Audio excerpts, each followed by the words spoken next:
শাহজালালের সেই তলোয়ার দেখে আমি বুঝতে পেরেছি জিহাদের মানে হলো বাঁচতে শেখা। তারা ছিল খানকার পীর, ময়দানের বীর। শাহজালালের সেই তরবারি এখনো আছে, কিন্তু শাহজালালের মতো পীর বাংলার জমিনে বড় অভাব।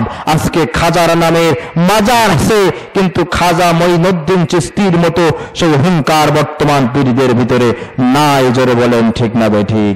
খাজার নামে মাজার করে যারা দেখায় খাজার শান, দিনে করে ভণ্ডামি আর রাত্রে মারে গাজাইটা। খাইতে খাইতে চুল মোচ একদম হলুদ বানিয়ে ফেলেছে। ওদের কাছে আবার গাঁজা খাওয়া জায়েজও আছে। ওরা ফতোয়া দিয়ে দিয়েছে, হুজুর কেন গাঁজা খাওয়ার বিরুদ্ধে কথা বলেন কেন? আপনাদের আমপাড়া বইয়ে তো গাঁজা খাওয়ার কথা আছে। কেমনে আছে? বলছে হুজুর আপনারা এত লেখাপড়া করেছেন কেন, ওখানে আছে না গয়েন জবর গা, জিম জবর যা, গা যা, খা জবর খা, কি হয় গাঁজা খা। তা আমি তাদেরকে বললাম ঠিক আছে, আমাদের আমপাড়া বই এটা আছে, কিন্তু আমাদের আমপাড়া বইয়ে কিন্তু এও আছে গয়েন পেশ গু, খা জবর খা।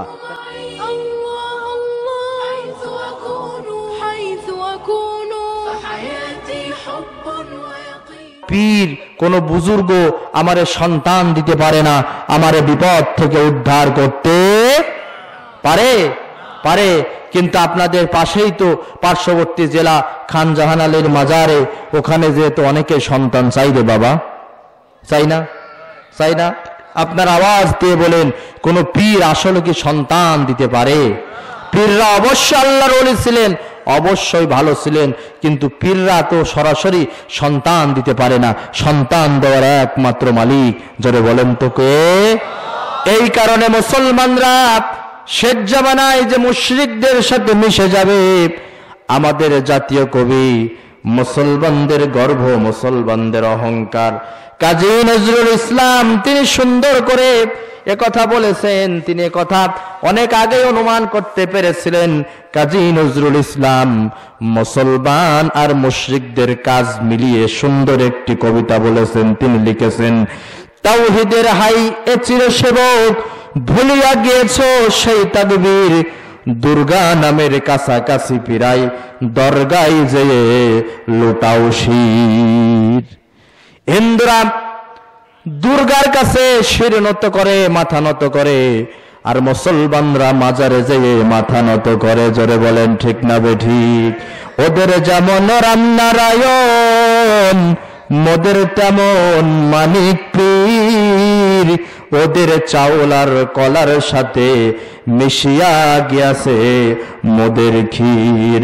ওরা করে কালী পূজা আর দুর্গা পূজা, আমরা করি পীর পূজা আর কবর পূজা।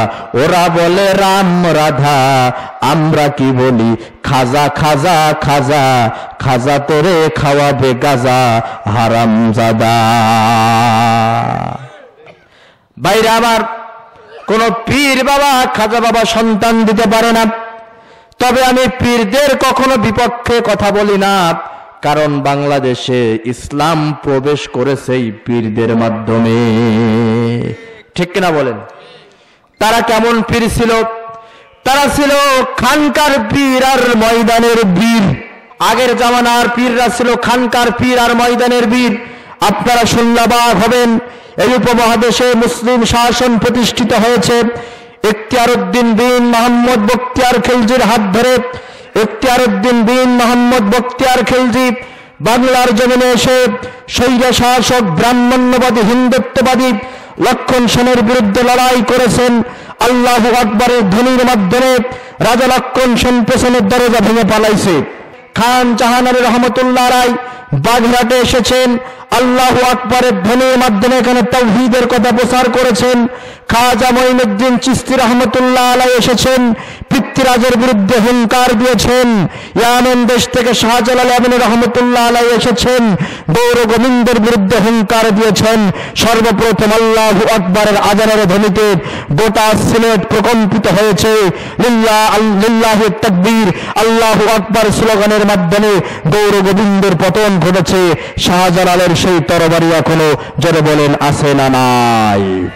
শাহজালালের সেই তলোয়ার দেখে আমি বুঝতে পেরেছি, জিহাদের মানে হলো বাঁচতে শেখা।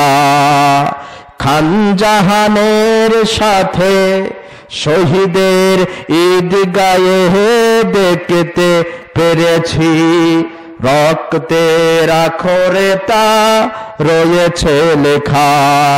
জিহাদের মানে হলো বাঁচতে শেখা।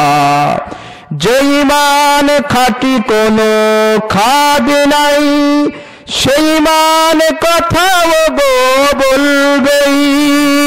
যে ঈমান খাঁটি কোনো খাদ নেই, সেই ঈমান কথাও গো বলবেই।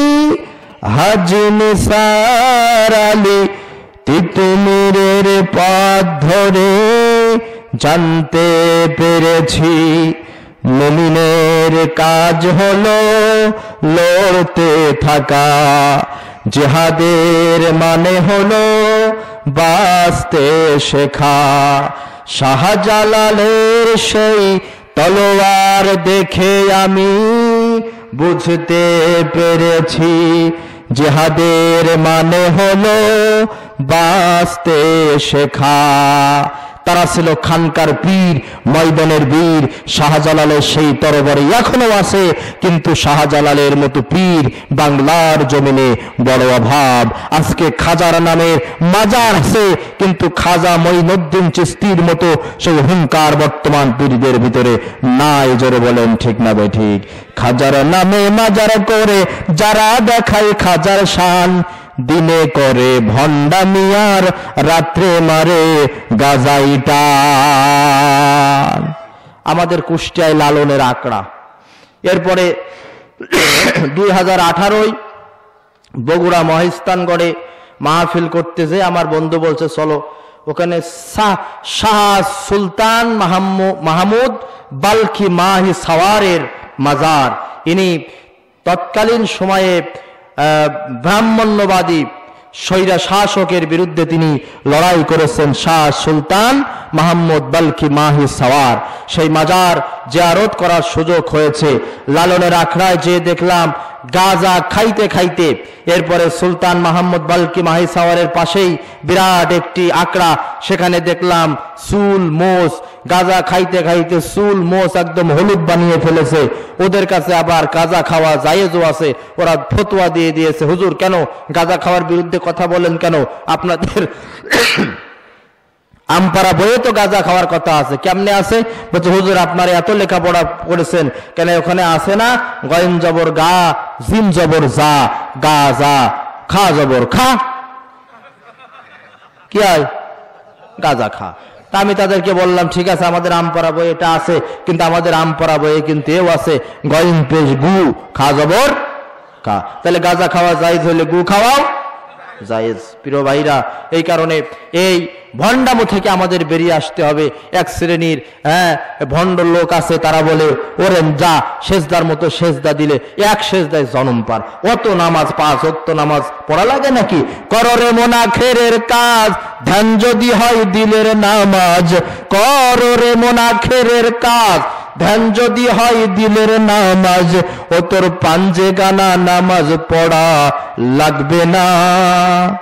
কোরআন হলো 90 পারা, শরীয়তে মানে না। ইমাম শুধু নামাজ পড়ায়, নিজের নামাজ পড়ে না।